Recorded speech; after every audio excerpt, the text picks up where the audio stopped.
So, I was tasked to make a presentation about Freud. And when I was making it, I thought, Sabrina Carpenter. Duh.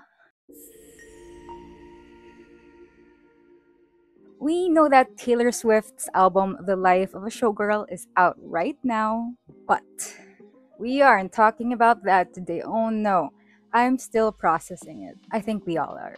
We are here to talk about Sabrina's arguably controversial album, Man's Best Friend.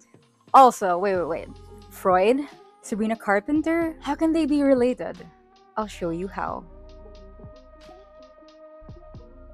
Alright. Okay, Freud believed that our minds are controlled by three forces that are constantly arguing with each other. We have the id, pure instinct and desire. We have the superego, our inner parent, our sense of what is right and wrong. And of course, we have the ego, the negotiator in the middle trying to make sense between the two. And as you can see, Sabrina here is just so confused. Now picture this album. Glittery chaos, heartbreak, sarcasm, and right underneath it, or over me, a psychological tug of war. In this video, I want to explore how this album captures a Freudian conflict between desire, morality, and identity, and what it says about how boys are raised, how women are treated, and how pop music can reveal it all.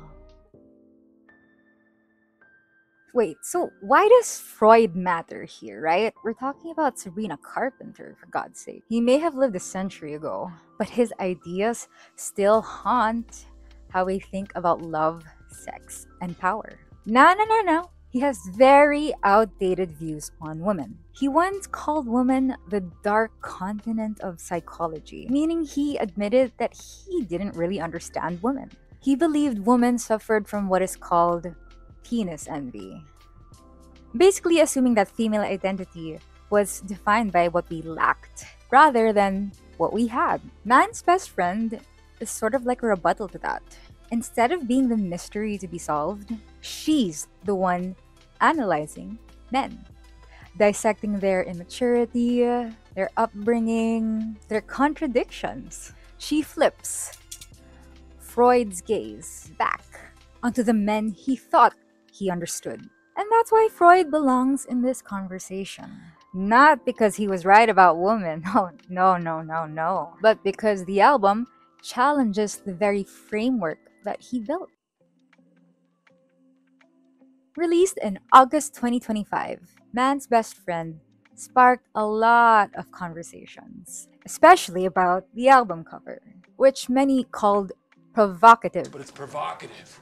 No, it's not. It's Gets gross. the people going. Sabrina herself explains that it's a metaphor, and that's where my mission comes in. I want to show how even pop culture moments like this, how album covers like this, can bring up psychological truths about power, gender, and upbringing. And also, I didn't just pick these pictures because of nothing.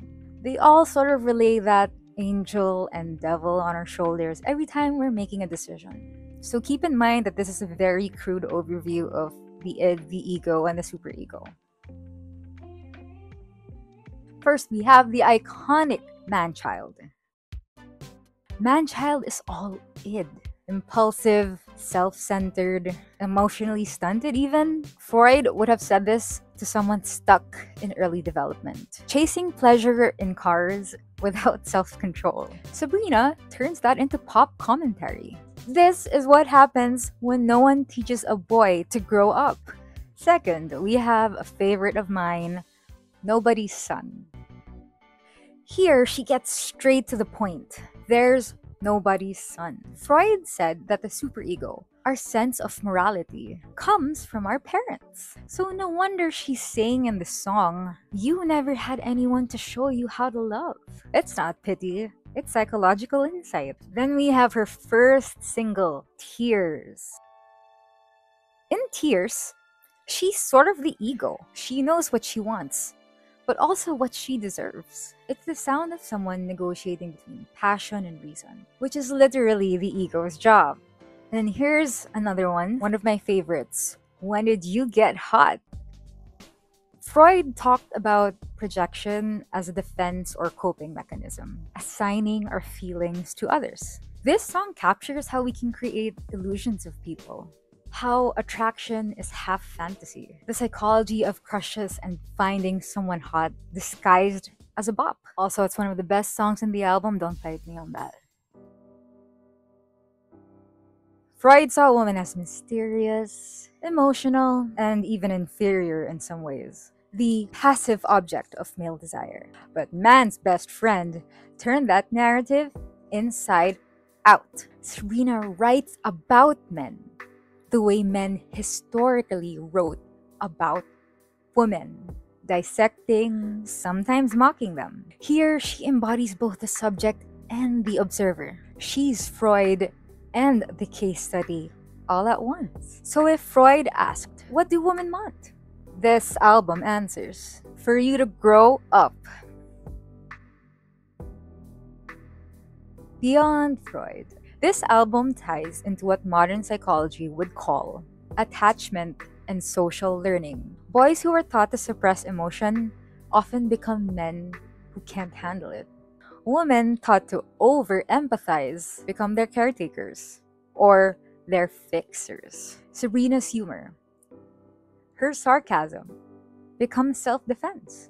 It's not just pop, it's a coping mechanism. Also, if you want to see videos like this where I tie in what I'm learning with pop culture, please subscribe. I'd love to have you on board. But since this is psychology and since we're learning, we have to stay critical.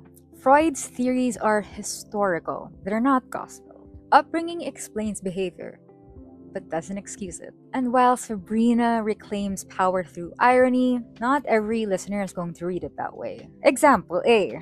So that tension between critique and performance is what makes this album so fascinating. When I see Man's Best Friend, I think I see more than just breakup tracks. I see Freud's theories, id, the ego, the superego, playing out in groovy tracks and pretty clever metaphors, and controversial album covers as well. This is what I love about connecting pop and psychology. A pop album meant to be just a bop, not to be taken too seriously, can reveal how our minds and our histories shape the way we love, desire, and hurt. Freud, he tried to understand women, and Sabrina, she let them speak. What do you think? Can we outgrow the ways that we were raised? Or are we all still chasing approval from our inner child? I am so damn curious. Let me know down below. I am, of course, sending you all love and light. Sabrina is too. This is Between with Colleen signing off. I'll see you in the next video.